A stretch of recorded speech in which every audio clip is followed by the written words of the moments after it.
সমস্ত ভক্তজনদের প্রণাম জানাই। আর অপূর্ব ইষ্ট প্রসঙ্গ শুনছিলাম শ্রোত তপতী মায়ের কাছ থেকে, আর এত এনার্জি পাচ্ছিলাম যে কিভাবে তিনি ঠাকুরকে নিয়ে চলছেন, বহন করে নিয়ে চলছেন। মানে বুঝতে পারছি না যে ঠাকুর ওনাকে বহন করছেন না উনি ঠাকুরকে বহন করছেন। মানে যেন মনে হয় উভয়কে বহন করে নিয়ে এগিয়ে চলেছেন। এত অমৃত ইষ্ট প্রসঙ্গ আর এত সুন্দর পরিচালনা, সৎসঙ্গের কোনো তুলনা হয় না। সৎসঙ্গ কখনো ছোটখাটো হয় না, সৎসঙ্গ সবসময় যেন বৃহৎ। কারণ যেখানে ঠাকুর স্বয়ং উপস্থিত সেখানটায় মানে এভরিথিং ইজ গুড, ভীষণ ভালো। সমস্ত ভক্তজনদের প্রণাম জানাই, আমার মায়েদেরকে প্রণাম জানাই। আজকে অনুভূতির গল্প বলবো। অনুভূতির গল্প আমার ঠিক মানে আসে না, গল্প ঠিক বলে উঠতে পারি না, কিন্তু একটা চেষ্টা করছি। সীতামাতাকে একবার মানে রাবণ ওই তুলে নিয়ে আসার পরিকল্পনা করেছেন। মানে এখনকার যে মডার্ন ল্যাঙ্গুয়েজ যদি বলি তাহলে কিডন্যাপ করা, হ্যাঁ, তুলে নিয়ে আসার পরিকল্পনা করেছেন। তো এবার কিভাবে তিনি তাকে হরণ করবেন? হরণ করতে গেলে তার সামনে, সীতামাতার সামনে তাকে সাধু বেশ ধারণ করতে হয়েছে। রাবণ যা কিছু বেশ ধারণ করতে পারত, সাধু বেশ ধারণ করেছেন, ঋষি বেশ ধারণ করেছেন। ঋষি বেশ ধারণ করে একটি ভিক্ষা চাইছে যে মা ভিক্ষা দে, মা ভিক্ষাং দেহি, মা গো ভিক্ষাং দেহি।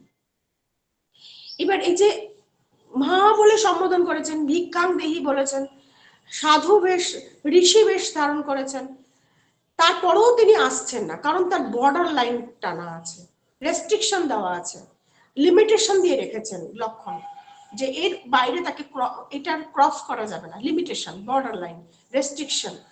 তখন তিনি বলছেন যে না, আমি এটাকে বেরোতে পারবো না, তুমি এখানে এসে নিয়ে যাও।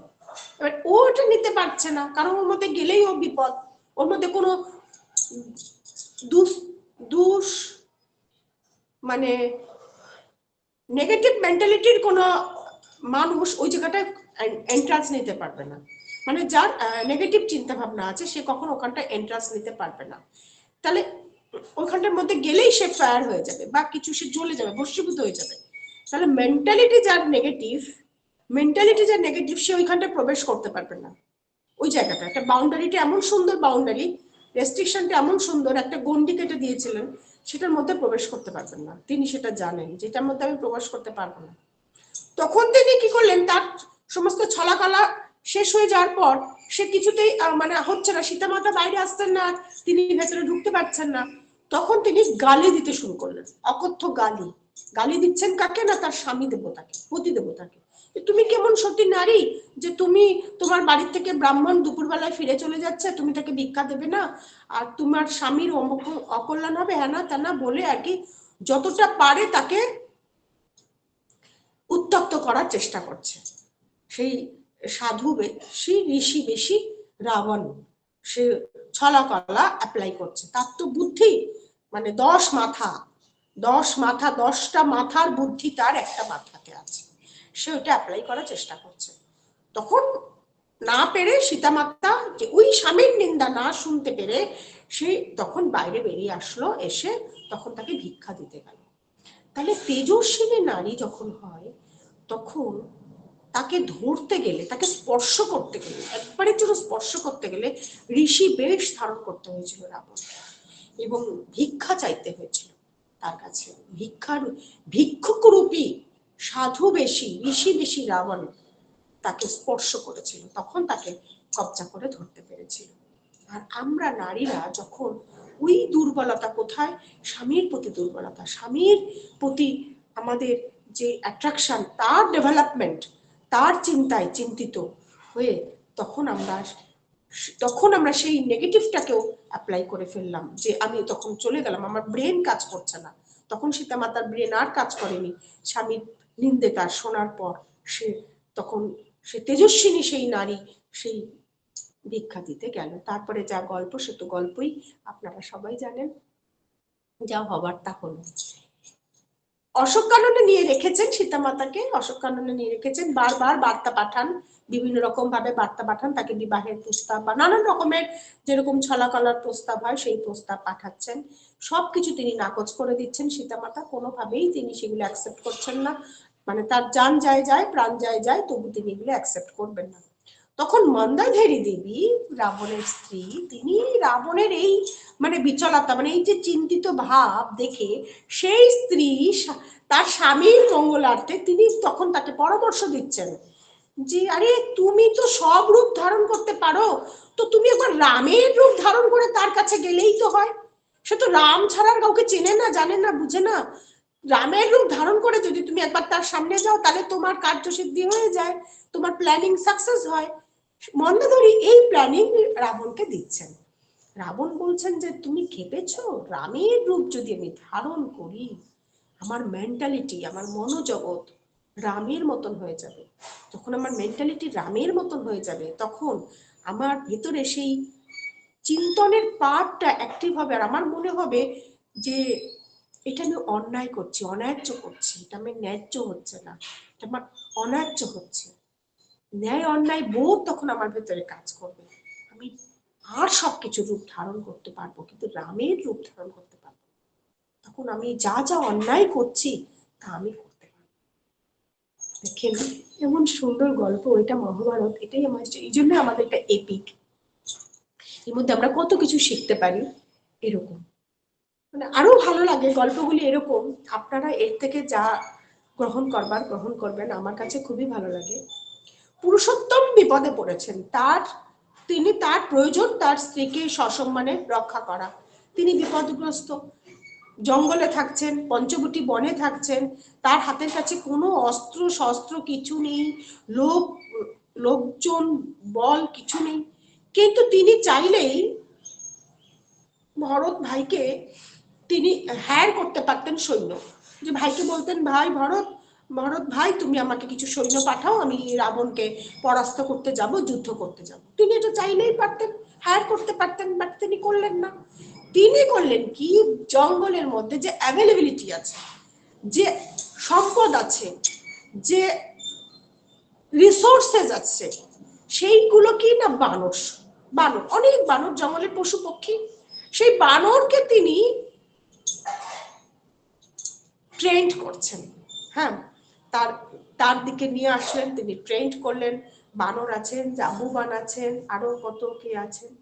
খুব ছোটবেলায় রামায়ণ পড়ে বই পড়তে শুরু করতাম, মানে বই পড়তে বললেই, সন্ধ্যেবেলায় বই পড়তে বসলেই গড় গড় করে রামায়ণ পড়ে নিতাম। মা বলতেন কি, আরে তুই রোজ রামায়ণ পড়িস কেন রে, একদম মা খুব বকা দিতেন যে তুই প্রতিদিন রামায়ণ পড়িস কেন, এই অযোধ্যা কাণ্ড, এই কিষ্কিন্ধা কাণ্ড, প্রতিদিন তুই রামায়ণ পড়িস কেন। তাহলে মা রামায়ণটা পড়লে না আমার খুব ভালো লাগে, তারপরে সব পড়াগুলি মাথায় হুড় করে ঢুকে যায়, আমি হুড় হুড় গড় গড় গড় গড় গড় গড় করে করে চেনা লাইন, চেনা রাস্তা, চেনা গড় গড় করে পড়ে ফেলতাম রামায়ণ, আমার খুব ভালো লাগতো। তাই মনে করতে একটু কষ্ট হচ্ছে। জাম্বুবান আছে, রাবণ, হনুমান আছে, জাম্বুবান আছে, মানে খুব মুখে চুল টুল এরকম একটা জাম্বুবান। আর আর কে কে ছিল মনে পড়ছে না, আরো ছিল, সুগ্রীব ছিল মনে হয়, এরকম। মানে বানরদেরকে তিনি ওয়েল ট্রেন্ড করলেন, বানরদের ট্রেন্ড করলেন। বানরকে বললেন যাও তুমি এটা নিয়ে যাও, আমার আংটি নিয়ে যাও, আমার মালা নিয়ে যাও, গজমতির হার নিয়ে যাও, সীতামাতাকে গিয়ে বলো যে আমি পাঠিয়েছি, চিনতে পারবে, তখন তোমাকে বুঝতে পারবে। মানে এই যে একটা সিগন্যাল বা এই যে একটা বার্তা তিনি পাঠাচ্ছেন সীতামাতার কাছে, গিয়ে শ্রীরামচন্দ্রের জিনিসগুলি দিচ্ছেন। আমার এই যে তপতিমা বলছিলেন যে যাজন ডিপি ওয়ার্ক, আমরা যাচ্ছি, মানুষের দরজায় দরজায় যাচ্ছি, রাবণ রূপী মেন্টালিটি, রাবণ রূপী মেন্টালিটি যে আমাকে অকথ্য কথা বলেন। আমার সত্য তপতিমা বলছিলেন যে সকালবেলায় তিনি একজনের কাছ থেকে এই কথাগুলি শুনে এসেছেন, এই অকথ্য কথা যিনি বলছেন, রাবণ রূপে মেন্টালিটি যাদের, তাদের কাছে যাচ্ছে, হনুমান যাচ্ছে, বার্তাবাহী, ভগবান রামচন্দ্রের বার্তাবাহী, তিনি যাচ্ছেন, সাথে করে নিয়ে যাচ্ছেন ভগবান রামচন্দ্রের অঙ্গুঠি, মানে গজমতি, এগুলি নিয়ে যাচ্ছেন তিনি, সাথে করে নিয়ে যাচ্ছি আমাদের সপ্তানুসরণ, আমাদের যজন যাজন ইষ্টভৃতি, সাথে করে নিয়ে যাচ্ছি সেই দীক্ষাপত্রের সেই সমস্ত ডকুমেন্টস, আমরা নিয়ে যাচ্ছি, উইশ লিস্ট আমরা নিয়ে যাচ্ছি সাথে করে। সেই হনুমানের একটা লেজ ছিল, আর এই হনুমানের লেজগুলো আছে বটে কিন্তু ইনভিজিবল, দেখা যায় না। প্রত্যেকেরই লেজ আছে, যার যতখানি অহং তার ঠিক ততখানি লেজ। মনে করেন আমার অহংটা বেশ এত লম্বা, আমার এত লম্বা লেজ, আমার আরেকজনের অহংটা এতটা, তার এতটা লেজ, যার যতখানি অহং তার ঠিক ততখানি লেজ। এবার কনফারেন্সে পূজ্যপাদ আচার্যদের দাদা বলছেন যে হনুমানের লেজ ছিল, কিন্তু তাহলে সে ধুতি পরতো কিভাবে, লেজটা কিভাবে বাইরে বেরোতো? তাহলে তিনি কনফারেন্সে এরকম করে বলছেন যে হনুমানের লেজ ছিল, তাহলে ধুতিটা পরতেন কি করে, লেজটা কিভাবে বাইরে বেরোতো? তাহলে আমরা যারা ধুতি পরছি তাদের লেজ কিন্তু গোটানোই থাকছে, বাইরে বেরোনোর আর কোনো অপশন নাই। এত সুন্দর তার ক্লারিফিকেশন, তার এক্সপ্লেনেশন পূজ্যপাদ আচার্যের দাদা। তাহলে ওই হনুমান নিয়ে গেল, অঙ্গঠি নিয়ে গেল, মালা নিয়ে গেল সীতা মাতার কাছে, গিয়ে বললো যে আমি এসেছি, আমাকে প্রভু পাঠিয়েছেন। সীতা মাতা তো দেখে পুরো থক, সে সারা রাত অশোক কাননের গাছে ওয়েট করছে কখন ওই পাহারাদার সব রাক্ষসীগুলি ঘুমাবে, আর তখন চুপচুপ করে নেমে এসে সীতা মাতাকে দেবে, এই জিনিসগুলি বলবে। এগুলি আমরা একটা বাড়িতে গেছি, গিয়ে দেখছি যে চারিদিকে নেগেটিভ এনভায়রনমেন্ট, চারিদিকে নেগেটিভ এনভায়রনমেন্ট। কোন ফাঁকে তার কাছে গিয়ে পজিটিভ এনভায়রনমেন্ট ক্রিয়েট করব, তার সাথে গল্প করব, তার সাথে কথা বলবো, আগেই ইষ্টভীতির কথা বলবো না, আগেই মানে তার সস্তনী সদাচারের কথা বলবো না, যেখানে খাচ্ছে সেখানেই থুতু ফেলছে, যেখানে মানে এরকম নানান রকম কার্যকলাপ আমরা দেখতে পাই। হ্যাঁ, দেখে আমরা সেগুলো চুপ সাইলেন্স ওয়েট করছি যে কোন টাইমে আমরা আমরা সঠিকভাবে ঠাকুরকে আমরা নিবেদন করব। তো এক হনুমান গিয়ে যথারীতি এরকম মানে থাকার পর মানে সেই তার সাথে কত প্রেমালাপ, কত কথা, সীতামাতা যে সিঁদুর কেন পড়ছো, তখন বলছেন যে আমি আমার স্বামীর মঙ্গলের জন্য সিঁদুর পড়ছি। হনুমান ভাবলো যে আরে স্বামীর মঙ্গলের জন্য সিঁদুর পড়ছে, তাহলে পরমেশ্বর রামচন্দ্র আমার তো জীবন স্বামী, আমি সারা গায়ে সিঁদুর পরে নেবো, সারা গায়ে সিঁদুর পরে নিল যদি তার মঙ্গল হয়। কি বুদ্ধি আর কি সুন্দর তার চিন্তা ভাবনা, মানে ভাবলেও আমার খুব ভালো লাগে।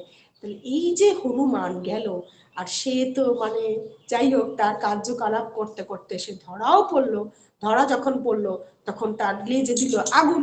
এবার লেজে যখন আগুন দিল রাবণ, হনুমান ভাবছে যে বেটা তুমি আমার লেজে আগুন দিয়েছো, দেখো তোমার আমি কি করি, তোমার সারা সোনার স্বর্ণ লঙ্কা, অহংকারে পরিপূর্ণ লঙ্কা, অতি দর্পে হতা লঙ্কা। সংস্কৃত একটা শ্লোক ছিল, অতি দর্পে হতা লঙ্কা, অতি দর্পক ছিল লঙ্কার, তাই সেইভাবে সেই জন্য লঙ্কার দমন হলো। আর এই লঙ্কার দমনের জন্য ওই হনুমানের লেজে আগুন, সে খপ খপ খপ খপ করে গিয়ে যেখানে যেখানে গিয়ে বসছে সেখানেই আগুন ধরে যাচ্ছে। এক হনুমান চারিদিকে আগুন ধরে দিল, দাও দাও করে লঙ্কা জ্বলে যাচ্ছে। বিভীষণ দেখে বলছে কি, বিভীষণ তো একটু বিচক্ষণ বুদ্ধি আছে, বিভীষণ দেখে বলছেন যে এইরকম যদি একটা হনুমানের অ্যাক্টিভিটিস হয়, একটা হনুমানের অ্যাক্টিভিটিস, হে রাজন, হে রাবণ, হে রাজন, হে জ্যেষ্ঠ, আপনি সাঙ্গ করুন, সীতামাতাকে সসম্মানে ফেরত দিয়ে আসুন। শ্রীরামচন্দ্র শয়ে শয়ে বানর সৈন্য নিয়ে আসছেন, একটা হনুমানের অ্যাক্টিভিটি। আমরা কোটিতে কোটিতে উদ্ভিন্ন হয়েছি। পূজ্যপাদ অবিন দাদা আমাদের কোটিতে কোটিতে উদ্ভিন্ন করেছে। চলেন হনুমানের মতো এগিয়ে চলি, ঝাঁপিয়ে চলি। মানুষের মনের যে অহং, লঙ্কার মতন যে দাউ দাউ করে চলছে যে লঙ্কা, যেখানে রাবণের মতন মেন্টালিটি, সেগুলোকে পরাভূত করি, পরাজিত না, পরাভূত। পরাভূত আর পরাজিত কথা বলতে আমি এরকমটা বুঝি, পরাজিত মানে তাকে দমন করা, শেষ করা, নিঃশেষ করা।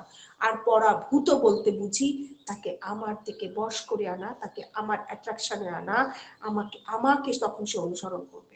যে পরাভূত, যে তখন আমি ছাড়া তার অন্য কোনো উপায় নেই, যে সমস্ত উপায় মানে ত্যাগ করে দিয়ে একমাত্র আমি, মানে সেই খুব সুন্দর একটা সংস্কৃত শ্লোক আছে, মনে পড়ছে না, সেই পূর্ণপুঁথিতে পড়েছিলাম যে সর্বধর্মান পরিত্যাজ্য মাম একাং শরণং ব্রজ। হ্যাঁ, ভগবান শ্রীকৃষ্ণ বলছেন মাম একাং শরণং ব্রজ, সর্বধর্মান পরিত্যাজ্য।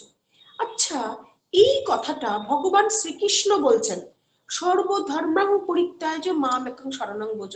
তিনি সর্বধর্মকে পরিত্যাগ করে আমাকে ভজনা করতে বলছেন। এই পরিত্যাগ মানে, এই পরিত্যাগ মানে, এখানে ত্যাগ মানে ত্যাগ নয়, এখানে ত্যাগ মানে সর্বধর্ম, তোমার যা যা ধর্মের মধ্যে যে জ্ঞান আছে সেই সর্বধর্ম নিয়ে তুমি আমার দিকে গিয়ে এসো, আমাকে স্মরণ করে দেখো, তুমি সব ধর্ম এখানের মধ্যে খুঁজে পাবে, সবকিছু তুমি এখানের মধ্যে পাবে, এর মধ্যে মিল আছে, তুমি যা কিছু আছে তোমার সবকিছু নিয়ে। মানে অধর্ম একটা কথা আছে, অধর্ম, আমি আমার নিজের ডায়েরিতে লিখছিলাম, খাতায় লিখছিলাম এই কথাটা, যে অধর্ম কথাটার মধ্যে ধর্ম কথাটা আছে, শুধু তার আগে একটা অযোগযুক্ত করে দেওয়া হয়েছে। তারপরে যারা অধার্মিক বা অধর্ম মেনটেন করে তাদের ভেতরেও কিছু ধর্ম আছে, তাদের ভেতরেও কিছু রুলস এন্ড রেগুলেশন আছে, কিছু ডুজ আছে, কিছু ডোন্টস আছে, যে এইটা এটা আমি করবো, এটা করবো না। মনে করেন ওই যে অনেকে হয় না, আততায়ী বোম বাঁধে নিজের বুকের সাথে, জানে যে আমি মারা যাব, তবু মরে যাবার আগে কিছু কাজ করে রেখে মারা যাওয়া, যাতে তার পরিবারেরা কিছু অর্থ পায়, বা এরকম সিস্টেমে আর কি করা। আমি ডিটেলস তো জানি না, শোনা কথা, এইগুলো ডিটেলস জানার কোনো ইচ্ছাও নেই। মানে একটা খুব সিনেমায় সুন্দরভাবে একটু দেখানো হয়েছিল, মনে হচ্ছে মিশন কাশ্মীর একটা সিনেমাতে, যে কিভাবে একটা মানুষকে তারা নেগেটিভ দিক থেকে একেবারে স্ট্রং করে তোলে। সেখানেও পাওয়ার লাগে, সেখানেও বুদ্ধি লাগে, শয়তান হতে গেলেও যে বুদ্ধি লাগে তার তো মানে বুদ্ধি যে লাগে না তা তো নয়, সেটাও একটা পাওয়ার, পজিটিভে পাওয়ার আর নেগেটিভে পাওয়ার। মানে এটা যদি জিরো বর্ডার লাইন হয়, জিরো সংখ্যা, মানে সংখ্যা লাইনে এদিকেও পজিটিভ সংখ্যা আছে আর এদিকেও নেগেটিভ সংখ্যা আছে, তাহলে এই যে পজিটিভে যখন আমরা অ্যাক্টিভিটিস করছি, দিস ইজ কলা যা ভগবান, গড, পজিটিভ অ্যাক্টিভিটি। আর যখন নেগেটিভে যাচ্ছি তখন হচ্ছে কি শয়তান, সেটাকে আমরা বলছি নেগেটিভ অ্যাক্টিভিটি। আমার তাহলে এই যে যতটা পজিটিভ আছে, মানে বিজ্ঞান বলে, সায়েন্স বলে, পজিটিভে যতটা থাকে ঠিক ততখানি তার কমপ্লিমেন্টারি নেগেটিভে থাকে। মানে একটা ভগবান গডের পাওয়ার যতখানি, ঠিক শয়তানের পাওয়ারও ঠিক ততখানি, শুধু তার নেগেটিভ দিকটা, তার মোশনটা নেগেটিভ। তাহলে কোন একটা মানুষ তখন আমরা তাকে নেগেটিভ দিকে স্ট্রং করার চেষ্টা করছি, তাহলে তার পাওয়ার আছে। মানে দুজনেই বিজ্ঞান, দেখেন কি ফাইন একটা কথা, দুজনেই বিজ্ঞান, রাবণও মানে দুজনেই খুব মানে বিদ্যান, মানে ইন্টেলিজেন্ট। রাবণের মাথায়ও বুদ্ধি আছে, রামের মাথায়ও বুদ্ধি আছে। রাবণ তার সমস্ত বুদ্ধিকে নেগেটিভ দিকে ইউজ করবে, আর রাম ভগবান রামচন্দ্র তার সমস্ত বুদ্ধিকে পজিটিভ দিকে ইউজ করলো। তাই এখানে কি হলো, যে রাবণ ডিমনুষ হয়ে গেল আর শ্রীরামচন্দ্রের জয় হলো। তাহলে ওই যে পরাভূত করা, তাহলে যে পরাভূত করে ফেলেছিল রাবণকে বানর সৈন্য দিয়ে, তাহলে শ্রীরামচন্দ্র তিনি এত বড় ট্রেনার, এত বড় মানে মেন্টর, যে তিনি বানরকে দিয়ে, বান্দরকে দিয়ে তিনি কাজটা করে নিতে পারেন। ওই যে ছোট্টবেলা একটা বইয়ে পড়েছিলাম, হালের গরু বাঘে খেয়েছে, পিঁপড়ে টানে মই। আমার এত ভালো লাগে কথাটা, হালের গরু বাঘে খেয়ে নিয়েছে। হাল চাষ করে, যে হাল আমরা জানি মাঠে যারা হাল চাষ করে, সেই গরুটাকে বাঘে খেয়ে নিয়েছে। এবার চাষ করবে কি, পিঁপড়ে টানছে মই, টানাচ্ছেন কে, তিনি মালিক। তাহলে আমি গাধা হতে পারি, আমি ভেড়া হতে পারি, আমার মালিক খুব সুন্দর, তাই তার কথা, তার নির্দেশে চললে আমি আমার জমি আমি চাষ করে ফেলতে পারবো, তার নির্দেশ মেনে চলতে পারবো। তাহলে এই যে আমাদের ভেতরকার যে অ্যাক্টিভিটিস, সেই ভেতরকার অ্যাক্টিভিটিস গুলো গ্রো আপ করছেন তিনি পুরুষোত্তম, তিনি পুরুষোত্তম। তাই জন্য আমরা আমাদের যে ভিতরে যত যত রকমের অ্যাক্টিভিটিস আছে সেইগুলিকে পজিটিভ দিকে বুস্ট আপ করে এগিয়ে নিয়ে চলছেন পুরুষোত্তম। এবং তিনি একেবারে প্রুভড, দেখালেন, ভগবান রামচন্দ্র দেখালেন যে বানর সৈন্য দিয়ে মহাবলী রাবণকে পরাস্ত করা যায়। Yes, it is possible. মানে আপনিও পারবেন একটা তাবত্তার মানুষের মনের মধ্যে ঈশ্বরকে প্রতিষ্ঠা করতে। Yes, you have this capability. আপনার সেই ক্যাপাবিলিটি আছে, কারণ আপনার ইন হার্টের মধ্যে সেই পাওয়ার আছে, সেই পাওয়ারটা ঠাকুরের পাওয়ার, আপনি পারবেন। সেই ঠাকুরের পাওয়ারটা আপনার ভেতরে এখানটায় জলজল করছে। তাই ওই বানর বলে যে এক লাফে জয় শ্রীরাম বলে সে লাফ দিয়ে হনুমান সেই সমুদ্র পার হয়ে যেত। সে নাকি বগলের মধ্যে মানে সূর্যটাকে ধরে রেখেছিল বিশল্যকরণী আনার সময়। মানে সূর্যটাকে ধরে রাখা মানে কি, ঠাকুরের কাছে সে ক্লারিফিকেশনটা এরকম বুঝেছি যে টাইমটাকে সে টাইমের মধ্যে কাজটাকে কমপ্লিট করে দেওয়া। সূর্য উঠবে সেই টাইমটার মধ্যে সে কাজটা কমপ্লিট করে দিয়েছে। সূর্যটাকে ধরে রাখা মানে ঠিক সেই রকম, সেই টাইমটাকে কন্ট্রোল করেছে। তাহলে এইভাবে আমরা আমাদের ডিপি ওয়ার্কস গুলোকে এগিয়ে নিয়ে যেতে পারি। You have power, I have a power, আমি অজর, আমি অমর, আমি পরম পিতার সন্তান। আমরা সকালবেলা সেটা বলি যে I have some power, I have some power. সেই পাওয়ারটাকে আমি কাজে লাগাবো, সেই পাওয়ারটাকে আমি কাজে লাগিয়ে আমরাই ডিপি ওয়ার্ক, এই যে ডিপি ওয়ার্ক আর ওই হনুমানের মানে মানে লঙ্কা ভ্রমণ আমার মনে হয় যেন একদম same same to same, same to same. একদম নেগেটিভ এনভায়রনমেন্টের মধ্যে গিয়ে তোমাকে কাজ উদ্ধার করে নিয়ে আসতে হবে, একদম নেগেটিভ এনভায়রনমেন্টের মধ্যে গিয়ে। একটা খুব সুন্দর কথা পড়ছিলাম, এরকম দুটো দল আছে, দুটো দল মানে দুটো দলের মধ্যে যুদ্ধ হচ্ছে। একটা দলের মধ্যে হচ্ছে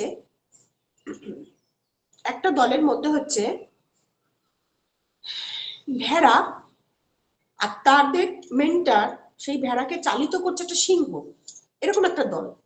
আর একটা দল হচ্ছে সেই দলের মধ্যে সবাই সিংহ, তাদের মেন্টার হচ্ছে একটা ভেড়া, চালিত করছে একটা ভেড়া। এই দুটো দলের মধ্যে যুদ্ধ হচ্ছে। জিতলো কারা জানেন? জিতলো হচ্ছে ভেড়ার দল, জিতে গেল, ভেড়ার দল জিতে গেল, কারণ তাদের মেন্টার হচ্ছে একজন সিংহ। আর সিংহের দল হেরে গেল। কেন জানেন? কারণ সিংহের দলের মেন্টার মানে দলের যে দলপতি সে হচ্ছে একটা ভেড়া, যার মগজে ঘিলি নাই। তাহলে যে দলের বা যে এরিয়ার আচার্য নেই সে জিতে কেমন করে জীবন যুদ্ধে? আচার্য গুরুত্বপূর্ণ। আচার্য নেই যাদের তারা দেখেন কেমন ভাবে এলোমেলো স্ক্যাটার্ড হয়ে গেছে। আমি নাম উল্লেখ করছি না, আপনার বিচক্ষণতাই আপনি ধরে ফেলবেন। আচার্য নেই যাদের, ভাগ্যিস আমাদের আচার্য আছে, ভাগ্যিস আচার্য আছে বলেই আমরা এগিয়ে যেতে পারছি। আমি ভেড়া হতে পারি কিন্তু আমার আচার্য আছে, আমার গুরু আছে, আমার পূজ্যপাত অবেন দাদা আছে, যার কথা ওই একদম ভেড়ার মতন অনুসরণ করলেও আমি এগিয়ে যেতে পারবো, গাধার মতন অনুসরণ করলেও আমি এগিয়ে যেতে পারবো। তাহলে আমাদের জীবনে যে আমরা যেখানে যতটুকু পেরেছি, হতে পেরেছি, যতটুকু রিফর্ম হয়েছি, যতটুকু ট্রান্সফর্ম হয়েছি, সেই যে ট্রান্সফরমেশন অফ আ লাইফ, সেটা আমাদের ভেতরকার ওই সত্তা, ওই যে রত্নাকর দস্যু বাল্মীকি হলো, বাল্মীকি হবার মতন ক্যাপাবিলিটি তার ভেতরে ছিল ঠিকই। তার সাথে নারদ মুনির সাক্ষাৎ হয়েছিল বলেই নারদ মুনির যাজনে তিনি রত্নাকর থেকে বাল্মীকি হলেন। কত কত রত্নাকর আছে যাদের সাথে নারদ মুনির সাক্ষাৎ হয়নি, তারা বাল্মীকিতে আর কনভার্ট হতে পারলো না, ট্রান্সফর্ম হতে পারলেন না, রিভলিউশন হতে পারলো না, ইভলিউশন হতে পারলো না। এটাই পূজ্যপাদ আচার্যদের দাদা বলছেন যে দিস ইজ দ্য রিভলিউশন, আমাদের যে বিপ্লব, এই যে আমাদের বিপ্লব এসছে, আমরা চেঞ্জ করছি। চেঞ্জ করছি কাকে? কাকে চেঞ্জ করছি? এই পৃথিবী, গাছপালা, দেবদারু গাছ কি আম গাছ হয়ে গেল? আমড়া গাছ কি আম গাছ হয়ে গেল? চেঞ্জ করছি কাকে? নিম গাছ কি জাম গাছ হয়ে গেল? না, তা তো নয়, কখনোই নয়। চেঞ্জ করছি কাকে? চেঞ্জ করছি নিজেকে, টু চেঞ্জ মাইসেলফ। নিজের মলিকুলটা চেঞ্জ করছি, অণু পরমাণুগুলি চেঞ্জ হয়ে যাচ্ছে, রিসাফেল্ড হচ্ছে, চেঞ্জ হচ্ছে। আপনারা একটা কথা শুনে খুব আনন্দ করেন, খুব গর্ব করেন, খুব প্রাউড ফিল করেন। আমাদের সামনে বিজ্ঞান বিভূতি বইটা আসছে নতুন ফর্মে, নিউ ফর্মে। বিজ্ঞান বিভূতি বইয়ের প্রত্যেকটা বাণীকে মানে পৃথিবীতে যত যত সায়েন্টিস্ট আছে, ঠাকুরের দীক্ষিত যারা সায়েন্টিস্ট, বড় বড় বড় বড় বিজ্ঞানী বলে যাতে, সেই সমস্ত বিজ্ঞানী একসঙ্গে একত্রিত হয়ে ওই বিজ্ঞান বিভূতি বইয়ের বাণীগুলিকে ট্রান্সলেট করছেন, ডিকোডিং করছেন, তার ফিজিক্স পার্ট, তার কেমিস্ট্রি পার্ট, তার মাইথোলজি পার্ট, তার অ্যাপ্লিকেশন পার্ট, এই পার্টগুলিকে পার্ট পার্ট পার্ট পার্ট ভাগ করে করে সেগুলোকে ডিকোডিং করা হচ্ছে পূজ্যপাদ আচার্য দেবের কমান্ডে, নির্দেশে, আশীর্বাদে, প্রেরণায়, ইচ্ছায় এই কাজটা চলছে। পৃথিবীতে যত যত বিজ্ঞানী আছে ঠাকুরের দীক্ষিত সমস্ত বিজ্ঞানী একসঙ্গে একত্রিত হয়েছে। কি পাওয়ার দেখবেন, ওই বিজ্ঞান বিভূতি বই যখন আসবে অক্সফোর্ডে সেটাকে স্টোর হবে, ক্যালিফোর্নিয়াতে সেটাকে স্টোর হবে, মানুষ জানবে ঠাকুর কি বলেছে। আত্মিক সম্বেগ নিয়ে আজকে 3টে সপ্তাহ ধরে আলোচনা চলছে সেখানে। আত্মিক সম্বেগ মানে ভেতরের যে আত্মিক সম্বেগটা কি জিনিস, এই যে আমাদের এই যে লিবিডো যেটা থাকে, সেই একটা সেল একটা সেলের মধ্যে গিয়ে কিভাবে মডারেট করে কিভাবে একটা নতুন সেল রিফর্ম হয়। তাই সৎসঙ্গকে বলা হয় ম্যান মেকিং ফ্যাক্টরি। কেন বলা হয়, কিভাবে to generate a better human. এইভাবে ওই বইগুলো নিয়ে ওই বাণীগুলিকে নিয়ে কাজ চলছে। আপনারা খুব প্রাউড ফিল করেন, গর্ব করেন, মানে একদম মেহসুস করেন যে ইয়েস আই হ্যাভ আ পাওয়ার। আমার আচার্য আছে, আমার গুরু আছেন, আমার ঠাকুর আছেন, আমার পূজ্যপাদ অবিন দাদা আছেন। Yes I M a powerful, I am empowered of that. আমি সেখান থেকে ক্ষমতা প্রাপ্ত হই। এটাই আমার গর্ব করার বিষয়। আমার গর্ব, আমার অহংকার, আমার যা কিছু সব এটাই আমার হচ্ছে বিষয়। তাই এই জিনিসটা চলছে। তাই ওই মলিকুল গুলো যদি চেঞ্জ করতে পারি, মনে করেন কার্বন, কার্বন মানে কয়লা, কয়লা কয়লা ভেতরে হিরে থাকছে, হিরেটা হচ্ছে কয়লা পরিবর্তিত হয়েই হিরে হচ্ছে। হিরেটা আসছে কোথা থেকে? কয়লা থেকে। কয়লাটা আসছে কোথা থেকে? মাটি থেকে। তাহলে মাটি মাটি মাটি হিরে হয়, মাটি থেকে কার্বন, কয়লা, কয়লা থেকে হিরে। তাহলে কখন হিরে হচ্ছে, ডায়মন্ড কখন হচ্ছে? যখন কয়লার ভেতরকার মলিকুলগুলি মানে অণু, পরমাণু, ইলেকট্রন, প্রোটন, নিউট্রন চেঞ্জ হয়ে যায়। তার যে স্পিনের ইলেকট্রনগুলি না এরকম করে ঘুরতে থাকে, স্প্রিং এর মতন ঘুরতে থাকে, বিভিন্ন কায়দায় ঘুরতে থাকে। মনে করেন এইভাবে যদি ঘোরে তাহলে এরকম কয়লা, পিগমেন্ট বা লিকা পিগমেন্ট এরকম বলে। হ্যাঁ, এত কিছু মনে থাকে না আমার, ভুলে ভুলে যাই, আপনারা মনে করে রাখেন। বিভিন্ন রকমের কয়লা আছে। তাহলে ওই যে ইলেকট্রনের ঘোরা উপরে নির্ভর করে তার চেঞ্জেসটা। আবার যেটা ডায়মন্ড হয়ে গেল সেটাও মানে কয়লা, সেও কার্বন সি, কিন্তু তার মধ্যে ওই কার্বনের মলিকুলের ভেতরে যে কোয়ালিটিস গুলি আর ডায়মন্ডের ভেতরে কোয়ালিটিস গুলি আলাদা। তাহলে যে ভেতরকার মলিকুল যদি চেঞ্জ হয়, মনে করেন আমার ভেতরে যে মলিকুল আছে, যে রক্ত, পরমাণু, অণু, পরমাণু, এগুলি যদি চেঞ্জ হয়ে যায় তাহলে আমি পরিবর্তিত হয়ে গেলাম, তাহলে আমি পরিবর্তন হয়ে গেলাম। এই যে চেঞ্জেস, এটা বিপ্লব, এটাই হচ্ছে রিভলিউশন, এটাই ইভলিউশন। তাহলে বান্দর থেকে মানুষ হইলাম কেমন করে? ছিলাম তো বান্দর, বিজ্ঞান তো বলে তাই। হোমোসেপিয়েন্স মানে এরকম করে করে জগথমের মতন সে যে বন মানুষগুলি হেঁটে বেড়ায়, শিম্পাঞ্জি। এখন আবার নতুন ট্রেন্ড হয়েছে, শিম্পাঞ্জির সঙ্গে মানুষ ছবি তোলে। ওরে বাপ রে, শিম্পাঞ্জি আবার নাকি বাবা, মানে বাবা হচ্ছে, কত কায়দা। যাই হোক, আমার খুব ইন্টারেস্ট লাগে। তাহলে এই যে শিম্পাঞ্জির থেকে মানুষ হচ্ছে, রিফর্মেশন, এটাই হচ্ছে সৎসঙ্গ, এটাই হচ্ছে আমাদের সৎসঙ্গ institution, Satsang university. How to create a better human, কি করে একটা নতুন হাই এডিশনের মানুষ তৈরি করতে পারবো। To change our molecule, to change a myself, নিজেকে পরিবর্তন করা। আর সেই নিজেকে পরিবর্তন করার ওয়ে আউট হচ্ছে ডিপি ওয়ার্ক, চেঞ্জ, নিজেকে চেঞ্জ করা। কি ফাইন একটা জিনিস দেখেন, ওই বাদর, ওই মানে হনুমান, ও নাকি কিরকম হতে পারতো, ছোট্ট হয়ে যেতে পারতো, আবার বড় হয়ে যেতে পারতো, কারণ ও নিজেকে চেঞ্জ করতে পারতো। ও কখনো ছোট্ট হয়ে একটু টুক টুক টুক করে জায়গায় ঢুকে পড়তো, আবার কখনো বৃহৎ আকার ধারণ করতো। তার মানে পরিবর্তনে, পরিবেশের প্রয়োজনে আমাকে কখনো নিচু হতে হবে, একদম অবনত হতে হবে, মাথা পুরো নিচু হতে হবে, জাপানিজদের মতন, মানে এইরকম করে রেসপেক্ট। জাপানিজরা না মাথাটা নিচু করে, মানে টু আদার রেসপেক্ট, এবং মাথাটা এরকম নিচু করে, এবং প্রত্যেককে মাথা নিচু করে। কে বড় কে ছোট ওরা জ্ঞান করে না, মানে age is not matter, soul is matter.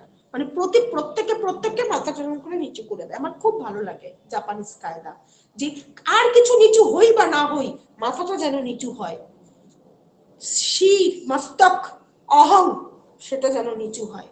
তাহলে ওই হনুমানের মতো, ওই বান্দরের মতন প্রয়োজন বেসিসে আমাকে ছোট্ট হতে হবে, আমার অহংকে একদম কমিয়ে এইরকম প্রয়োজন বেসিসে। আবার যখন প্রয়োজন বেসিসে পরিবেশ পরিস্থিতি, তখন আমি একদম স্ট্রং, মানে একেবারে বজ্র দীপ্তের মতন কঠিন, হনুমানের মতন।